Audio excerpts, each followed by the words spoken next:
Good morning students, welcome to your education online class. Today we will discuss two different theories.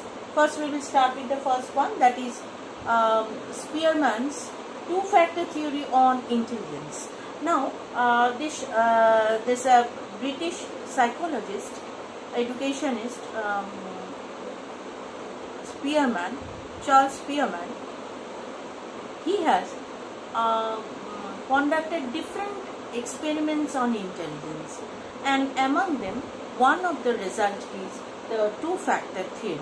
Now he has experimented with different types of human beings, and they are coming from different cultural backgrounds, they are coming from different socio-economic backgrounds, and he has got different sorts of results. And one of his experiments, let me explain you. He has taken in this two-factor theory, before coming to the conclusion, he has experimented, suppose 3 or 4 people he has taken, and he has conducted one experiment, the same experiment on all of them. Suppose why 4, I can take it as 50 also. Suppose 50 people he has taken, and he has conducted one experiment. What was the experiment? Basically, he has taken 3 to 5 cognitive activities. Cognitive activities means the activities which are related with the studies, which are related with the intelligence, the subject where you need your intelligence to apply. And suppose he has kept 5 subjects like English, literature, Bengali literature, maths, science, and quiz, suppose. Now, what he has seen, that on 50 people, if and all these 50 people were given the same examination test examinations, and what was the result? He saw that the person who has done good in literature English, he has done good in literature Bengali as well. But the person who has not done well in maths, maybe he has performed bad in science also. So he has seen that intelligence is all about, it depends on how we will see the performance, what we see the performance basically is.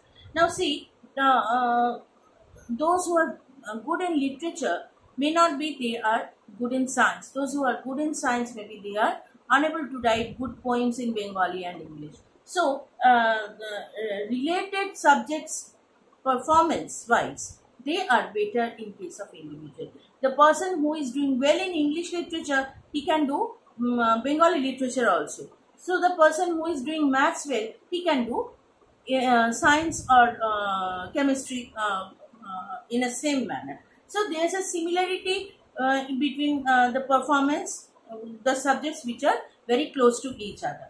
Now, after seeing this, he has come to the conclusion that every individual is with 2 different factors in brain. One is general mental ability and another one is special mental ability. General mental ability is denoted as G and special mental ability is denoted as S. So, G factor and S factor theory, two-factor theory. Why the name is like two-factor theory? Because Charles Spearman is saying that each individual is having 2 types of mental ability in their mind or in their brain, or it is about intelligence. One is general mental ability, which is common, which is same for one individual, but which differs from individual to individual.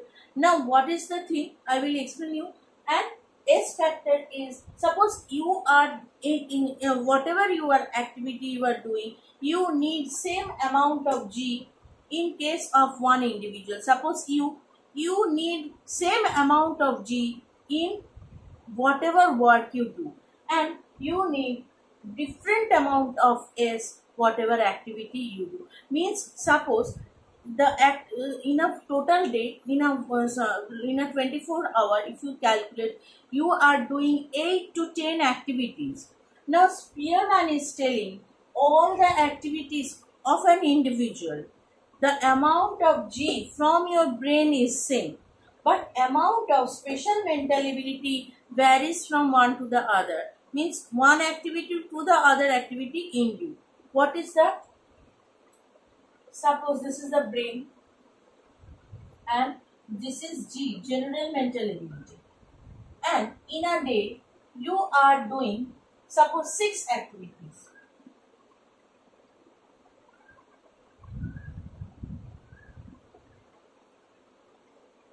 Please follow the drawing.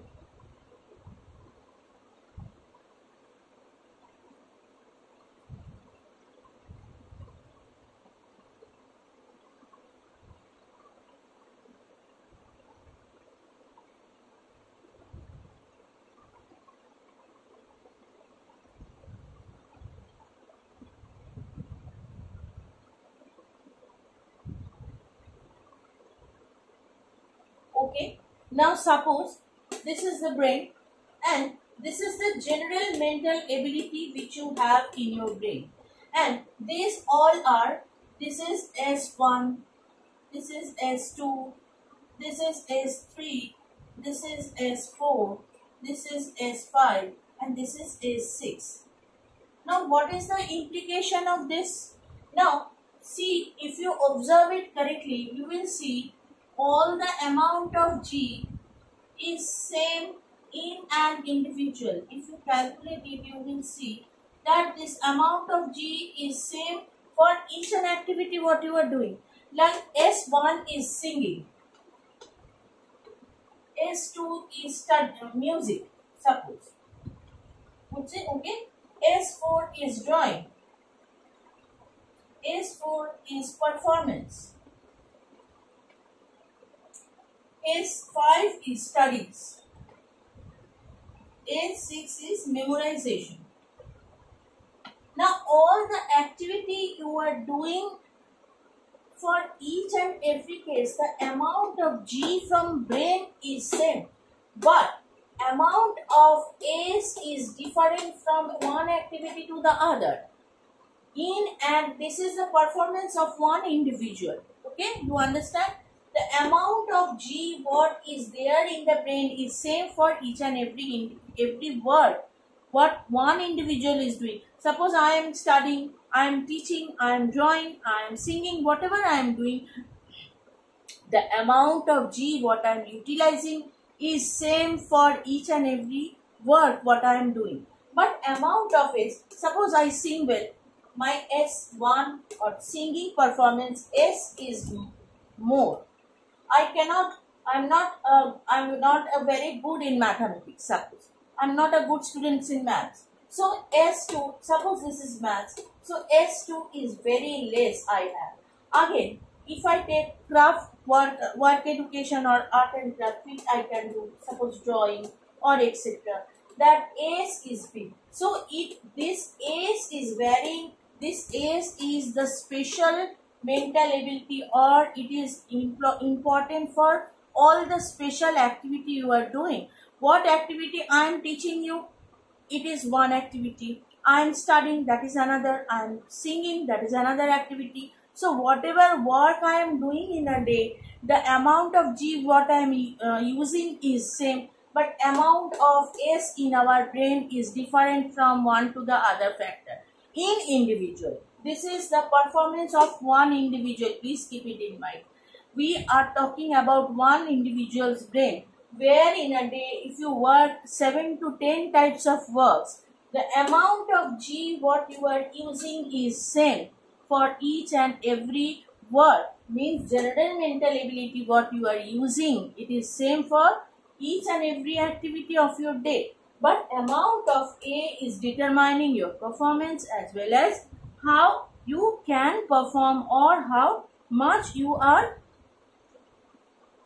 aware about the subject, how you are good in that. So if you are not so good, the amount of S is small. If you are very good, sorry, the amount of S is more.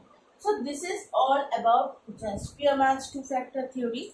Nothing complicated. I think you have understood. You are going to get it in the PDF.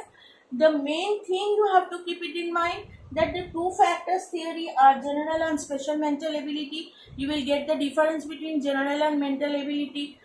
Small question, what is general mental ability and what is specific mental ability or special mental ability, and the difference. And you have to draw this when you are writing the question and answer. When you are writing the answer, you have to draw to make it clear.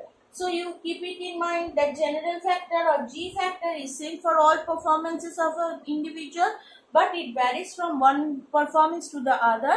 S varies from one performance to the other.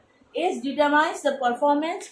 S determines the result, what you are doing, how good you are or how better you are doing in something, and how less is you are doing. So this is about two-factor theory. Next we will start the Spearman's multiple factor theory or 7-factor theory. Thank you so much.